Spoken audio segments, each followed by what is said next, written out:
नमस्कार, मैं आरती सिंह जम्मू दीपे चैनल में आप सभी का हार्दिक स्वागत करती हूं। मेरे साथ में आज पैनलिस्ट हैं हमारे सुशील जी, ये सामाजिक कार्यकर्ता हैं, और मेरे साथ बैठे हुए हैं श्रीमान राम सिंह जी, ये संघ विचारक हैं, और मेरे साथ में राजविंदर कौर जी हैं जो भाजपा नेत्री हैं, और उनके साथ में बैठे हुए सुंदर लाल जी जो अधिवक्ता हैं। आप सभी का हमारे चैनल जम्मू दीपे पे हार्दिक स्वागत है। आज हम चर्चा करेंगे राहुल गांधी जी जो अपने वक्तव्यों के लिए बड़े प्रचारित हैं, जो विचार उनके इतने अच्छे अच्छे रखते हैं, उन्हीं विचारों पे आज हम लोग सभी मिलकर चर्चा करेंगे। तो मेरा पहला सवाल सुशील जी आपसे है। आपने सुना होगा अभी राहुल जी जब कैम्ब्रिज यूनिवर्सिटी गए थे तो उन्होंने वहां पर अपने वक्तव्य में कहा कि आरएसएस मुस्लिम ब्रदरहुड की तरह व्यवहार कर रहा है, सभी संगठनों पे अपना कब्जा कर रहा है, और मुस्लिम ब्रदरहुड की तरह ही वो पूरा संचालन कर रहा है भारत में। तो क्या आपका मानना ये है, ऐसा है, सच में चल रहा है ऐसा? राहुल जी के विषय में क्या कहा जाए। गोस्वामी जी ने मानस में एक बड़ी अच्छी लाइन लिखी है, जाकी रही भावना जैसी प्रभु मूरत तिह देखी वैसी। जिसकी जैसी भावना है उसी हिसाब से ईश्वर को उसमें देखता है। तो संघ के विषय में एक बात आरती जी आप जान लो, संघ को बहुत से लोग बहुत तरह से देखते हैं। कोई संघ को सामाजिक संगठन समझता है, कोई संघ को राजनीतिक संगठन समझता है, कोई संघ को उग्र संगठन समझता है, कोई संघ को उदार संगठन समझता है, कोई संघ को सेवा वाला संगठन समझता है। तो जिसकी जैसी 140 करोड़ आबादी है इस देश की, अलग अलग लोग अलग अलग तरह के विचार संघ के विषय में रखते हैं। लेकिन संघ के विषय में मैं आपको बताऊं, आज विश्व का सबसे बड़ा स्वयंसेवी संगठन अगर कोई है तो राष्ट्रीय स्वयंसेवक संगठन है। और सबसे अच्छी बात, अपने स्वयंसेवकों के द्वारा प्राप्त धन से ही पूरा संगठन संचालित होता है। नहीं तो जब राहुल जी कह रहे हैं कि मुस्लिम ब्रदरहुड की तरह काम कर रहा है, वो बात कहां तक सही है? उनका अपना दृष्टिकोण है, उन्हें संघ में कट्टरता दिखती है, लेकिन बाकी लोगों को कट्टरता नहीं दिखती है। कट्टरता किस रूप में? देखो होता क्या है, संघ की इस समय 55,000 लगभग शाखाएं इस देश में हैं, करोड़ों स्वयंसेवक हैं, 50 से ज्यादा आनुषंगिक संगठन है। तो राहुल गांधी को कहीं न कहीं जो सत्ता पिछले 10 साल से चली गई, उसके पीछे कहीं न कहीं संघ दिखता है। प्रधानमंत्री जी स्वयंसेवक हैं, कई मंत्री स्वयंसेवक हैं। तो संघ को इस वजह से कट्टर संगठन के रूप में टारगेट करते हैं, क्योंकि आज 45 से अधिक देशों में हिंदू स्वयंसेवक संगठन चलता है।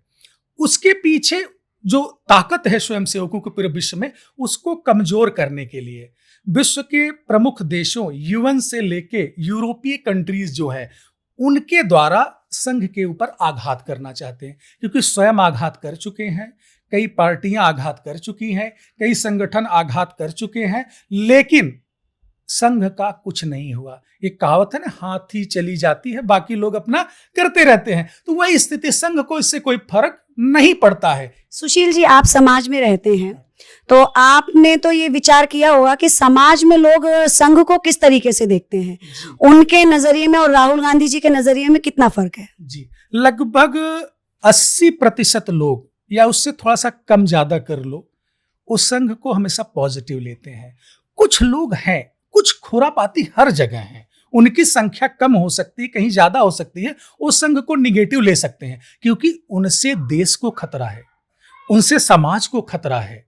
ऐसे लोग संघ से जलते हैं, क्योंकि संघ के रहते वो खुरापात नहीं कर पाते हैं, अगर करते हैं तो उसका उचित प्रतिकार संघ के स्वयंसेवक विभिन्न रूपों में करते हैं। यही कारण है कि संघ को कहीं कट्टरवादी दिखाया जाता है, कहीं अन्य माध्यमों से अतिवादी दिखाया जाता है, जिससे कि किसी न किसी रूप से संघ को नीचा दिखाया जा सके, इसके स्वयंसेवकों को मनोबल को तोड़ा जा सके। लेकिन ऐसा होने वाला नहीं है। आज कम से कम पूरे विश्व में 10 करोड़ स्वयंसेवक हैं, चाहे वो संघ के विदेश विभाग से जुड़े हुए, चाहे राष्ट्रीय स्वयंसेवक संघ के माध्यम से 4-5 करोड़ स्वयंसेवक आपके देश में हैं। तो संघ एक उदार संगठन है, राष्ट्र के विषय में सोचने वाला संगठन है, क्योंकि संघ ही एक ऐसा संगठन है जो कहता है ना, परम वैभवम ने तुम्हें तत्स्वराष्ट्रम, हम अपने राष्ट्र को परम वैभव पर ले जाएंगे, हम भारत की अखंडता को, अक्षुण्णता को पुनः प्राप्त करेंगे।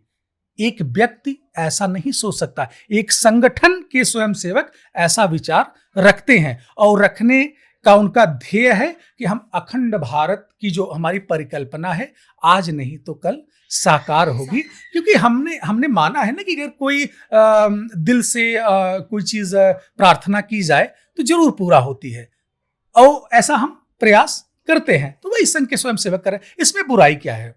अपना एक महाभारत में प्रसंग आता है, बलभद्र जो थे बलदाऊ जी अपने पिताजी से दुर्योधन का प्रस्ताव लेके जाते हैं, तो सुभद्रा के लिए श्री कृष्ण को पता चलता है, उस प्रस्ताव को किसी तरह खंडन करने के लिए वो भी पहुंचते हैं।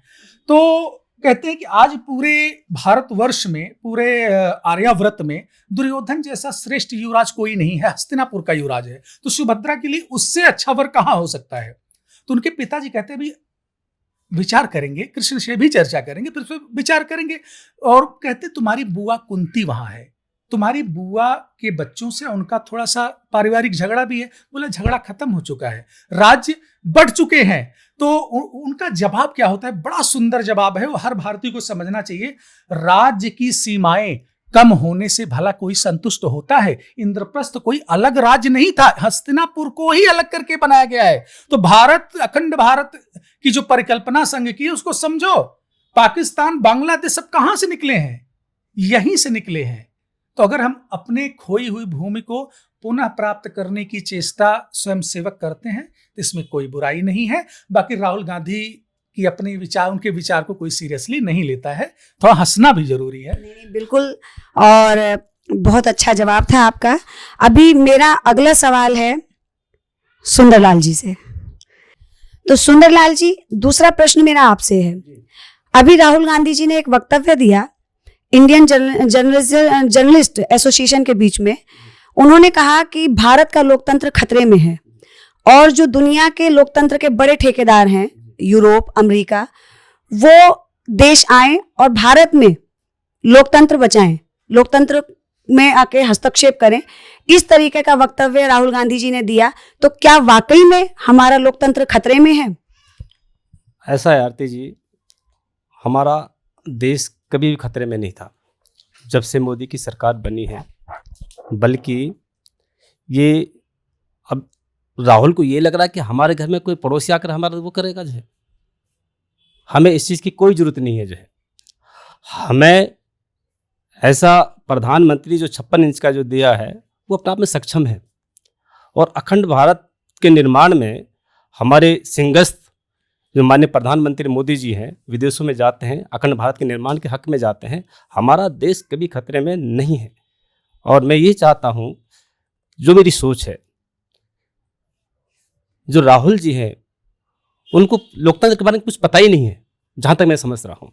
अगर लोकतंत्र के बारे में पता होता तो उनको पता होना चाहिए कि यदि लोकतंत्र खतरे में होता, क्या सर्जिकल स्ट्राइक हो सकती थी?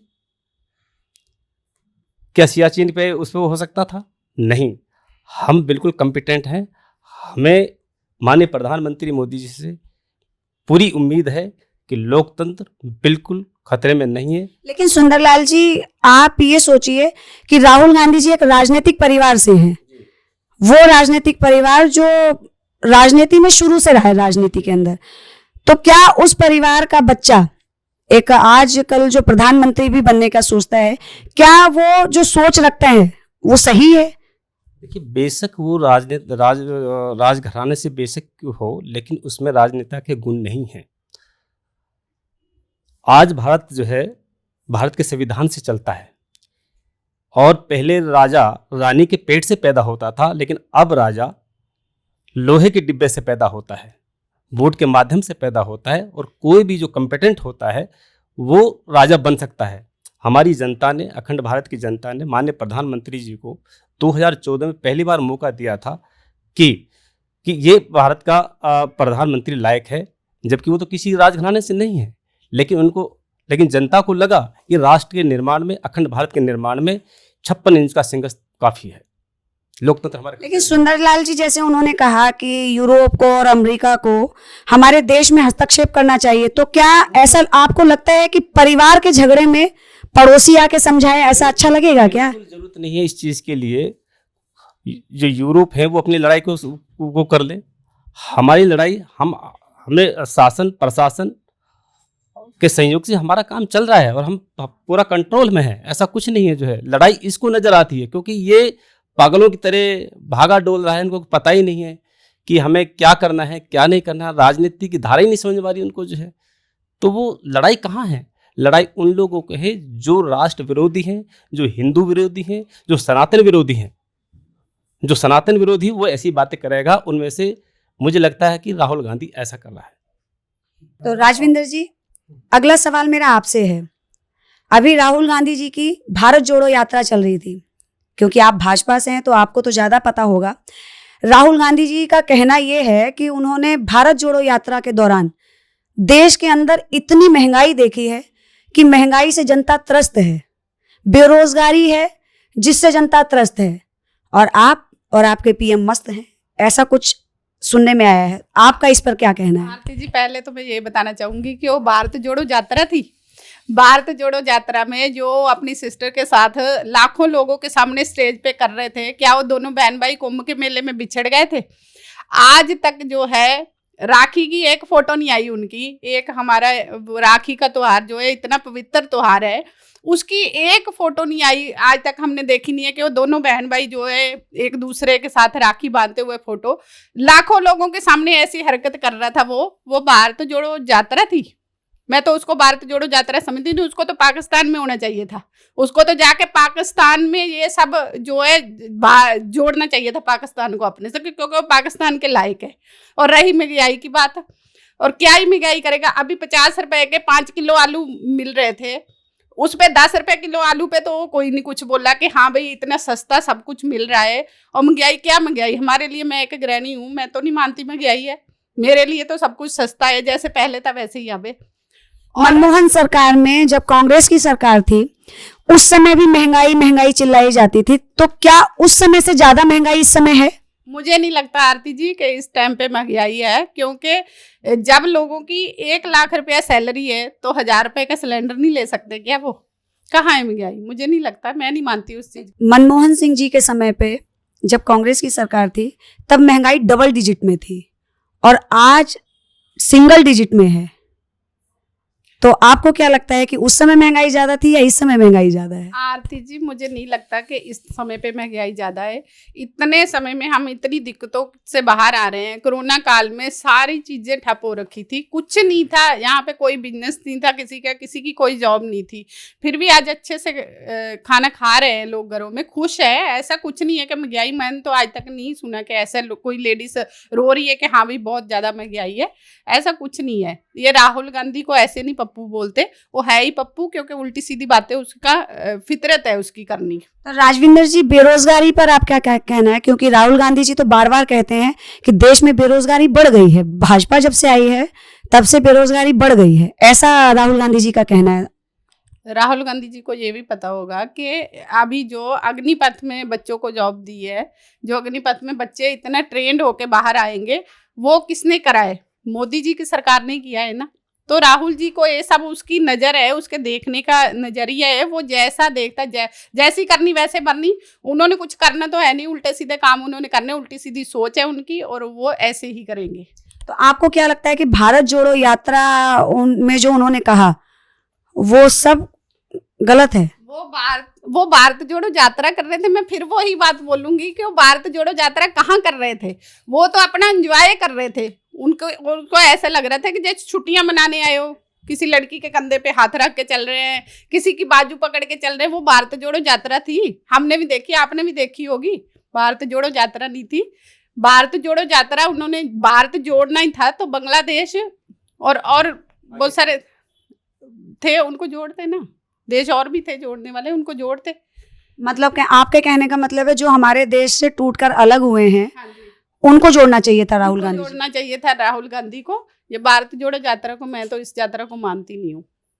पंजाब में इस समय भगवंत मान जी की सरकार है, आम आदमी पार्टी की सरकार है, तो क्या वहां बेरोजगारी कुछ है या नहीं है? वहां सबको नौकरी मिल चुकी है क्या? इनकी सरकार बने हुए, पहली बात तो देखो, ये पप्पू और केजरीवाल मुझे एक से ही लगते हैं दोनों। वहां पे इनकी सरकार बनते ही इन्होंने बहुत बड़े बड़े वादे किए थे, लेकिन एक भी वादा अभी तक इन्होंने पूरा नहीं करा है। और जो वोट मिले वो भगवंत मान की पगड़ी को मिले, ना कि केजरीवाल को। और दूसरी चीज, महंगाई की बात करें वहाँ की, तो वहाँ का बहुत ही बुरा हाल है। वहाँ पे इतना ज़्यादा जो था, पहले हमारे गुरुद्वारे हुआ करते थे, अब उसमें इतनी ज़्यादा चर्च बढ़ गई है, इतने ज़्यादा बाहर के लोग आके रहने लग गए, दंगे फसाद हो रहे हैं दुनिया भर के, कुछ नहीं कर रहे हैं। मैं तो आज भी कहती हूँ कि काश वहाँ से मोदी जी की सरकार होती तो बहुत अच्छा होता, ताकि पंजाब का सुधार हो सकता। बच्चे जो है नशे में नहीं पड़ते, क्योंकि नशे के लिए, नशा रोकने के लिए क्या कर रहे हैं, क्या कर रहे हैं? अभी तक कुछ, कहीं पे कोई छापा नहीं है, कहीं पे कुछ नहीं है, लेकिन बहुत ज़्यादा गलत हो रहा है पंजाब में। मैं तो पंजाब की रहने वाली हूँ, मेरे घर वाले भी बताते हैं सब कुछ, रोज़ मेरी डेली बात होती है। तो 1000 रुपया लड़कियों को देने के लिए बोला था, अभी तक 1000 तो छोड़ो, 100 रुपया भी खाते में नहीं आया है। 2500 रुपया पेंशन करने के लिए बोला था, अभी तक वही 1000 रुपया पेंशन आ रही है। तो कुछ नहीं है ये सब। मतलब आप राहुल गांधी जी में और भगवंत मान जी में कोई फर्क नहीं समझते हैं? नहीं समझती मैं कोई भी फर्क, तो क्योंकि दोनों एक ही थाली के चट्टे बट्टे हैं। चलिए, बहुत अच्छी। तो राम सिंह जी, मेरा अगला सवाल आपसे है जी। हमारे देश के सैनिक सीमा पर मारे जा रहे हैं, ऐसा राहुल गांधी जी का कहना है। हमारे देश के प्रधानमंत्री 56 इंच का सीना लेकर विदेशों में घूम रहे हैं। ये राहुल गांधी जी के विचार हैं या चिंता है?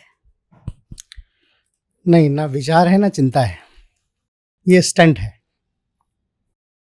और राहुल गांधी जैसा व्यक्ति कर सकता है।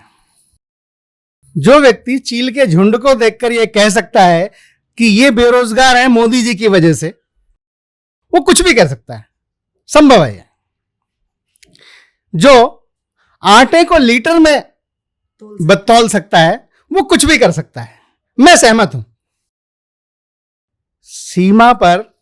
सीमा हमारी खतरे में है, ऐसा एक कांग्रेसी कुल का युवराज कह रहा है। उस कुल का, जिस कुल के शासन में 16,000 वर्ग मील जमीन काट दी गई, और नेहरू जी ने सरदार पटेल के प्रश्न पर संसद में कहा था कि वो तो पथरीली जमीन है, बंजर जमीन है, वहां तो कुछ उगता ही नहीं है, जिसे चीन ने कब्जा किया था।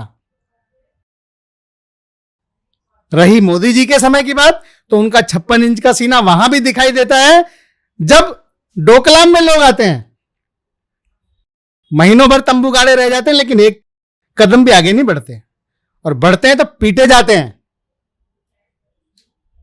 तो राम सिंह जी, अभी एक बात और चल रही थी कि जब भारत जोड़ो यात्रा राहुल गांधी जी ने निकाली, तो उस समय उन्हें बेरोजगारी, महंगाई के अलावा सीमा की असुरक्षा और ये सांप्रदायिक संवेदनशीलता बड़ी दिखाई दी उन्हें। सांप्रदायिक दंगे, ऐसा कुछ माहौल उनको लग रहा था। तो ऐसा कहां तक सही है? नहीं, बिल्कुल ठीक बात है, राहुल गांधी जी को लगना भी चाहिए सांप्रदायिक। अब देखो ना, एक व्यक्ति जिसके परिवार के समय पर जो शासन था, 1948 में कबायलियों का हमला हुआ, हमने पाकिस्तान को तस्तरी में समेट कर दे दिया, जिसको हम आज पीओके बोलते हैं। ये उस समय सीमा पर हुआ, आज तो कोई हिस्सा नहीं गया भारत का। दूसरी बात, सबसे बड़ा नरसंहार भारत और पाकिस्तान के बंटवारे के समय हुआ। वो किस एंगल पर रखा गया था? उसका आधार क्या था? यही ना, हिंदू मुस्लिम। आज तो नहीं हो रहा देश में हिंदू मुस्लिम, आज केवल मुस्लिम और मुस्लिम हो रहा है। ये जो सांप्रदायिक दंगों की बात करते हैं, ये दंगे केवल प्रायोजित किए जा रहे हैं, दंगे वास्तव में है नहीं। अगर दंगे होते तो हर जगह हर समय पर होते।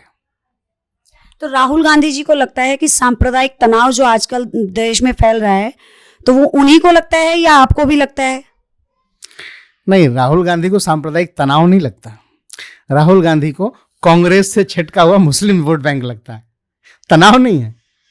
क्योंकि आज देश की जो स्थिति है, वास्तव में मुस्लिम समाज को यह लगता है कि आजादी के 70 वर्ष बाद भी हमको एक स्पेशल स्टेटस मांगने की जरूरत पड़ रही है, हमको भी आरक्षण की जरूरत पड़ रही है। हमारे लोग पढ़े लिखे नहीं हैं, हमारे लोग बेरोजगार हैं, हमारे लोग नौकरी में नहीं है, ऐसा मुस्लिम समाज को लगता है ठगा हुआ। तो मुस्लिम समाज सोचता है कि कहीं ना कहीं हमसे धोखा किया गया है, इसलिए उससे छिटक रहा है। तो राहुल गांधी को केवल यह लगता है कि मैं मुस्लिम मुस्लिम मुस्लिम करूंगा तो शायद ये वोट बैंक मेरे पक्ष में आ जाएगा, लेकिन ये उनकी भूल है। अब कभी ऐसा नहीं होने वाला। राहुल गांधी जी को सिर्फ मुस्लिम वोट बैंक से काम है, बाकी और किसी समाज से लेना देना नहीं है, ऐसा आपको लग रहा है? बिल्कुल लग रहा है। अगर ऐसा नहीं होता, देखो वो जिनके शिष्य हैं, देश के पूर्व प्रधानमंत्री मनमोहन सिंह जी, क्या कहा था उन्होंने कि देश के संसाधनों पर पहला अधिकार मुसलमानों का है। और राहुल गांधी ने अपनी जो केरल की यात्रा थी, जहां से चुनाव लड़ रहे थे, क्या कहा था उन्होंने? कांग्रेस मुसलमानों की पार्टी है। ये दो बयान क्या दर्शाते हैं? लेकिन जो राहुल गांधी जनेऊ धारण करते हैं, पूजा पाठ करते हैं, शिवलिंग पे जल चढ़ाते हैं, काशी विश्वनाथ जाते हैं, आप उनके बारे में ये कह रहे हैं कि वो मुस्लिम पक्ष के बस वोट चाहते हैं? जी बिल्कुल चाहते हैं। देखो दो उदाहरण देता हूं मैं आपको। दुनिया में जितने भी हिंदू हैं, जितने भी सनातन धर्मी हैं, क्या एक भी ऐसा उदाहरण आपको मिला राहुल गांधी के अलावा जिसने कपड़ों के ऊपर जनेऊ पहना हो? एक भी उदाहरण मिले तो मुझे बताना। ये क्या दर्शाता है? वो बनावटी सनातनी है। जैसे एक कौवे और मोर की कहानी थी ना, कि कौवे को मोर का एक पंख गिरा हुआ मिल गया और उसने अपनी पूंछ में लगा लिया, बोला मैं पक्षियों का राजा हूं, मोर। ठीक है ना? यही स्थिति उसकी बेचारे की। उसको किसी ने सुझाव दे दिया कि देखो भाई, हिंदुओं के वोट बैंक की भी तुम्हें जरूरत है, इसलिए क्या करो, मंदिर जाओ, अपने आप को ब्राह्मण घोषित कर दो और जनेऊ डाल लो।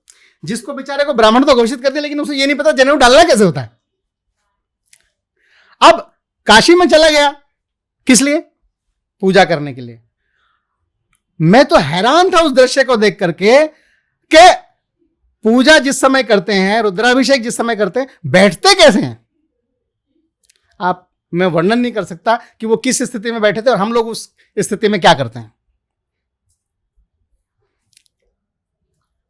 इसलिए राहुल गांधी जो कहें वो सब ठीक है, क्योंकि राहुल गांधी के बारे में बात कही जाती है कि राहुल गांधी जी 51 वर्ष के युवा हैं।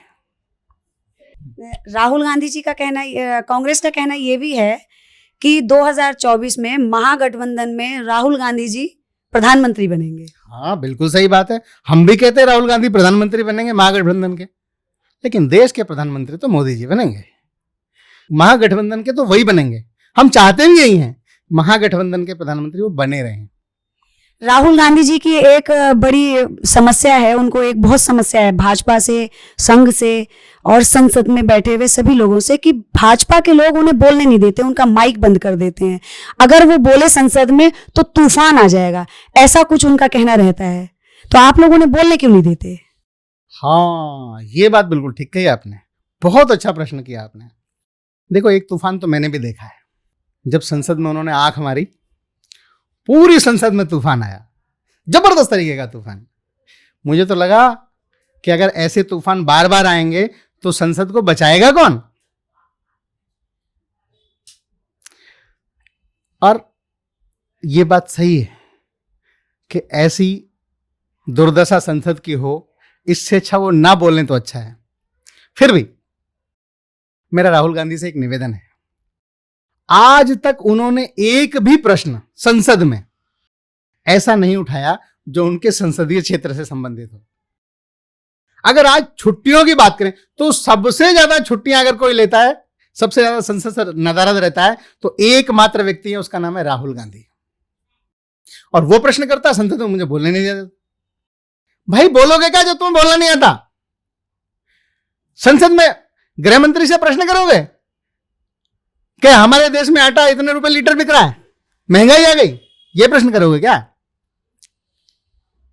इस लेकिन राम सिंह जी, आप इतना तो मानेंगे कि राहुल गांधी जी का एक कहना सही है कि देश में बड़ी महंगाई है, बहुत बेरोजगारी है। हाँ बिल्कुल है ना, क्योंकि जो व्यक्ति सत्ता से बेरोजगार हो गया हो, जो व्यक्ति सत्ता से बेरोजगार हुआ हो, उसके लिए तो बेरोजगारी है ही।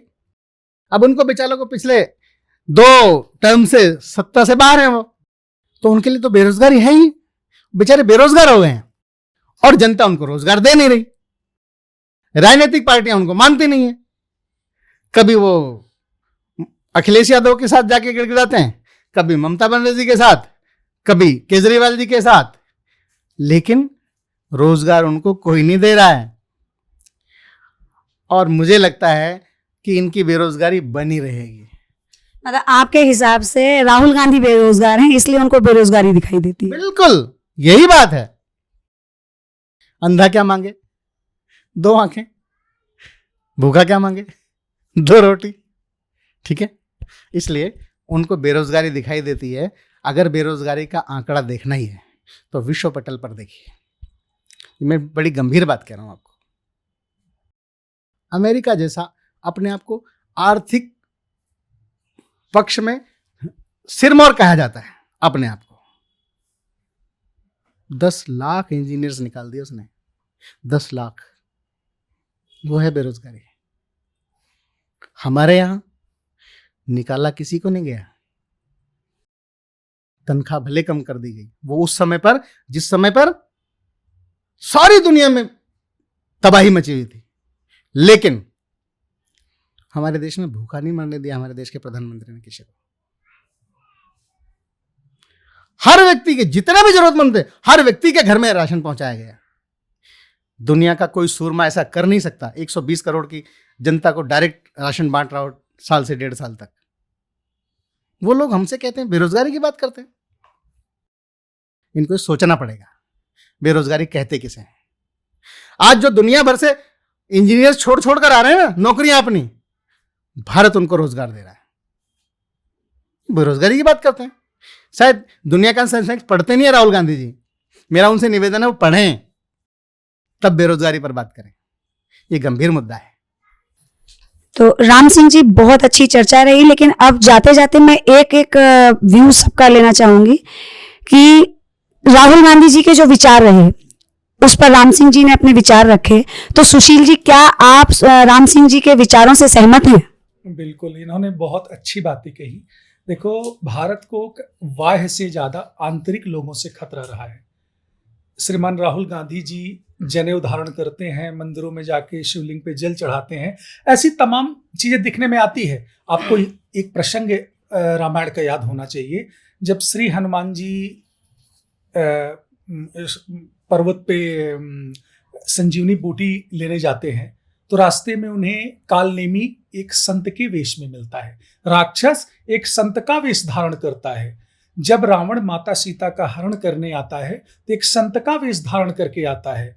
तो हमें पहचानने की आवश्यकता है कि असली और नकली संत में फर्क करने आना चाहिए। कौन देश के विषय में सोच रहा है, कौन देश के विषय में नहीं सोचता, ये 130 करोड़ लोगों को सोचना चाहिए। आज भारत का मुसलमान भी गर्व से भारतीय होने में गर्व महसूस करता है। उसे भी लगता है हाँ, हमारे पूर्वज भी, हम सबके पूर्वज एक ही हैं, हम सबका डीएनए समान है। भारत, पाकिस्तान और बांग्लादेश का डीएनए समान है। पूजा पद्धतियां बदल सकती हैं, लेकिन हमारे पूर्वज थोड़ी बदले जाते हैं। बाप नहीं बदलते। सरनेम आप बदल लो, आप नाम चेंज कर लो, आप धर्म बदल लो, रिलीजन बदल लो, मजहब बदल लो, पूजा पद्धति बदल लो, लेकिन पूर्वज कभी नहीं बदले जाते। इसलिए आज अगर वास्तव में पूछो तो देश राम राज्य की तरफ बढ़ रहा है और सभी देशवासियों को एक साथ मिलकर ऐसी विचारधारा का, ऐसे प्रयोगों का समर्थन करना चाहिए। आपके क्या विचार हैं? राहुल गांधी जी पे इतनी चर्चा हुई, तो जो चर्चाएं यहाँ रही हैं वो सही हैं? देखिए, राहुल गांधी भारत जोड़ो यात्रा में जो है पूरे भारत में घूमे हैं, लेकिन उन्होंने देश हित में और मानव कल्याण हित में कोई ऐसी बात नहीं की जिसमें जोड़ने की बात हो। हमारे प्रधानमंत्री माननीय मोदी जहाँ जहाँ हमारा अखंड भारत का क्षेत्र है, चाहे अफगानिस्तान है, चाहे ईरान है, चाहे इराक है, कोई भी राष्ट्र रहा हो, उन्होंने हर जगह एक ही बात कही है, उठो हिंद वालों जमाने से कह दो ये भारत की जागीर जाने ना पाए। तो माननीय प्रधानमंत्री जी जो है अखंड भारत के निर्माण में लगे हुए हैं और हम चाहते हैं ऐसे सिंगस्त माननीय प्रधानमंत्री मोदी जी हमारे दोबारा प्रधानमंत्री बने। हम उनके साथ हैं तन मन धन से। आज बहुत अच्छी चर्चा रही और आप सभी आए हुए अतिथियों का बहुत बहुत धन्यवाद। आप हमारे चैनल पे आए, बहुत बहुत धन्यवाद।